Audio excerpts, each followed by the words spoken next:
very much, Mr Hollowbone, and it's a pleasure to sum up for the SNP in this debate. And I thank the member for Mid Norfolk for bringing the debate, because it's very interesting for me to see, from a Scottish perspective, how things work slightly differently in England. And the SNP are looking at reforming the planning system in Scotland to pick up on some of the issues that don't quite work as intended.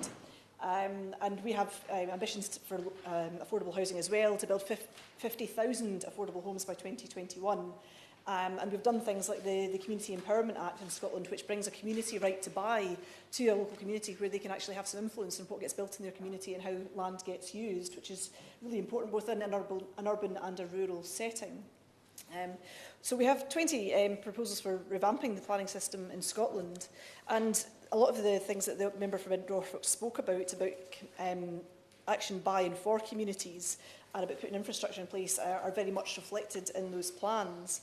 And we have very much at the heart of that process, and the consultation on the planning system is called People, Places, People and Planning, which really is all of those things, and people are very much at the heart of making places work.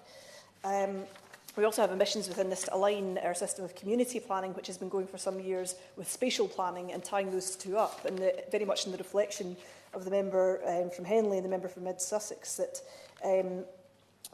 there should be integrity to this, that people should have their views respected as part of the planning process. And there is a real need in Scotland as well to remove some of the complexity. And not long after I became a councillor in 2007, Glasgow was looking at City Plan 2, which was a huge folder, and then another huge folder of supplementary guidance as well, which was very complex and very difficult for people to get their head around and to understand what land use was for. And almost as soon as it was printed and produced, things had moved on and things had changed. And we had, obviously the crash in 2008, which changed a lot of people's views on how land should be used in their communities. So to Scotland's system, we think that people should have an opportunity to plan their own place, and that people should be involved in planning as well. And that community aspect is really quite important. And as well are the issues of improving public trust. And we are approaching that in Scotland under the means of pre-application consultation. So before a planning application even goes in, before it's even submitted to a local authority, the developer has to go and speak to the local community and sound people out and try and figure out if what they're proposing is actually what's going to be acceptable. And that's actually very important and has been quite successful in changing some of the things around that. And one of my council colleagues, Councillor Norman MacLeod, was at one of these events in the parts of the constituency that we share. And they were presenting all these two-bedroom flats in Pollokshields. And Councillor MacLeod said, well, there's large families in this area. They will want larger family homes. And it hadn't crossed their mind really to do that. So it's important that they have that negotiation before things get built. And that is a better means, I would say, of getting it right. And the Honourable Member mentioned new towns and the ambition that he has for new towns and garden villages in his constituency. And that's a very interesting prospect, but there are issues as well of how exactly that gets paid for in practice. Does that get paid for by the developer? Does that get paid for, as the Honourable Member from East Devon mentioned, by the local authority? Do they end up picking the tab when the developer decides that they're not going to pay for that? And these things, in the planning of a new town, there has to be something in Scotland, they're working a new town development corporation set up to produce these new towns.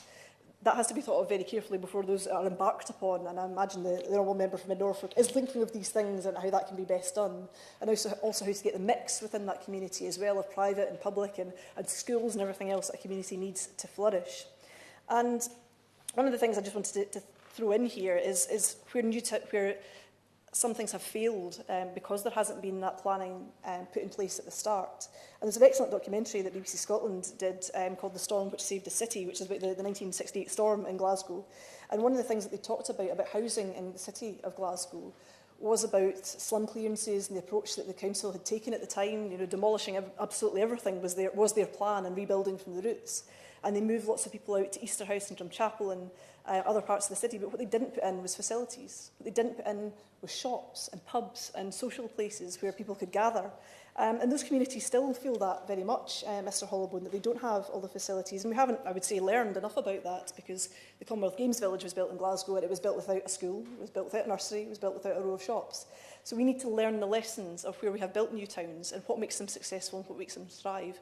And I think in this debate it would be useful if the Minister could talk a wee bit more about that, about what the government would do in terms of legislating around these towns and providing guidance that when we build a new town, we build it to be a home not just a house, not just a place where people arrive in the morning and go to bed at night, but a community that people can live in for the long term, because that's fundamentally important to this debate. Thank you.